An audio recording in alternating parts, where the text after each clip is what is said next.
Bedbug Central always recommends that you hire a knowledgeable pest control professional to assist you in your bedbug control efforts. The do-it-yourself or DIY series of videos are intended to provide people who can't afford to hire a knowledgeable professional or purchase products mentioned in our other videos the best possible methods to better their situation in regards to bedbugs. Please be aware that attempting to control bedbugs on your own comes with the potential to worsen your problem and cost you more money in the future. Bedbug control can be very difficult and is best left up to pest control professionals. If you have any questions about the information contained in these videos, please email Jeff White at jeff.white@bedbugcentral.com.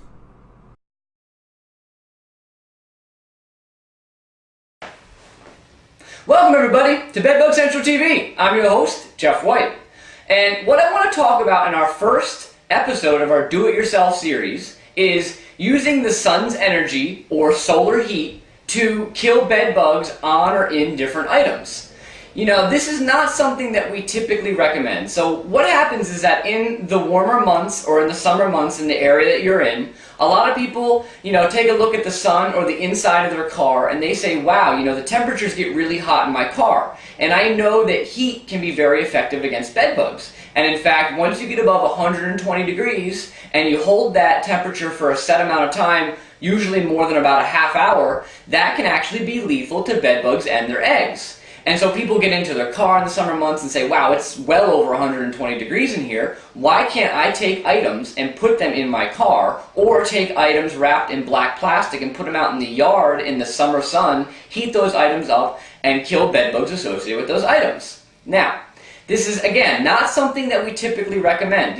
My concern with this technique is if it's not done properly, you can either A, not kill the bugs that are associated with those items, or B, if you're putting items in your car, you could actually end up infesting the interior of your car. I'm sure there are cold spots somewhere in the automobile that doesn't get to 120 degrees, and the bugs may find those spots, avoiding the heat, thus now you infested your car. So again, we do not typically recommend that, and if you can go about this any other way, you may want to consider doing that. Now, if you have to go this way, there are a couple things that you should keep in mind when you're trying to use the sun's heat to kill bed bugs in items.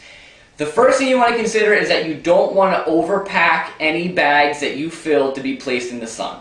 The more a bag is packed, the harder it's going to be to get the heat through that bag. So you want to make sure they're packed, sparingly, and if you are in fact heating them, you may want to go and stir those bags up every so often to make sure the heat is penetrating all the different items in that bag. Now, if you're taking that bag and putting it in a car, you may want to double or triple bag it. You could put a bag in a car and there could be a hole that you don't even see in that bag. And then as that bag is heating up, the bug runs out of the hole in that bag and then infests the car. So you want to make sure that you maybe possibly put several bags, in place, so that way if God forbid one does have a hole, maybe the next one doesn't. That way you avoid infesting your car.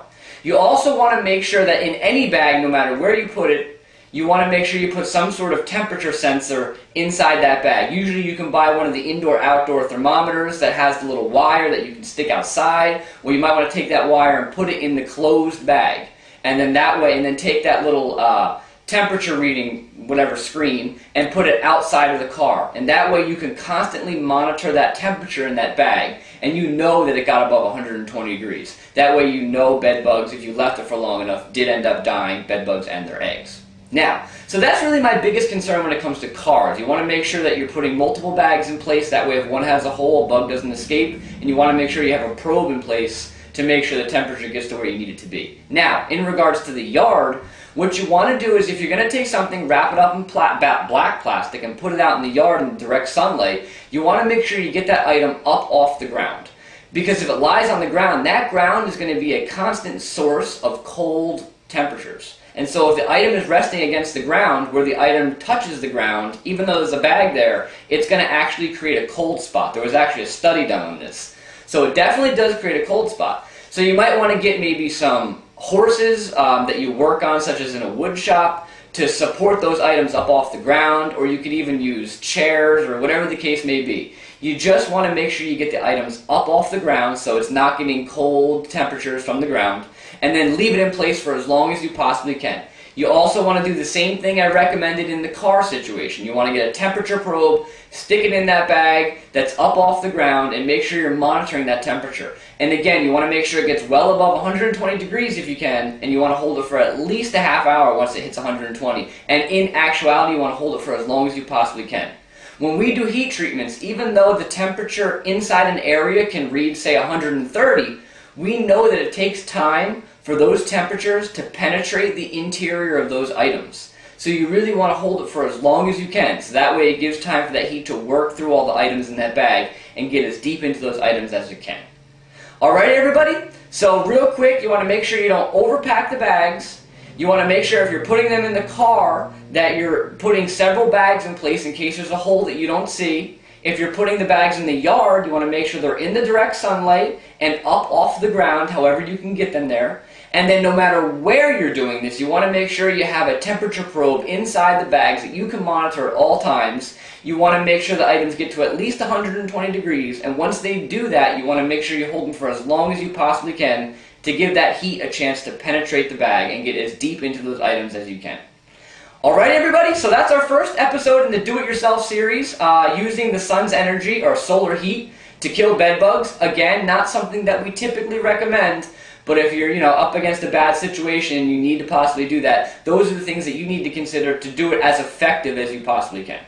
Alright, if you have any questions, jeff.white@bedbugcentral.com. Please email me any questions you have about this topic or any other topic in the Do-It-Yourself series or in Bedbug Central TV as a whole. Alright everybody, I'll see you soon enough.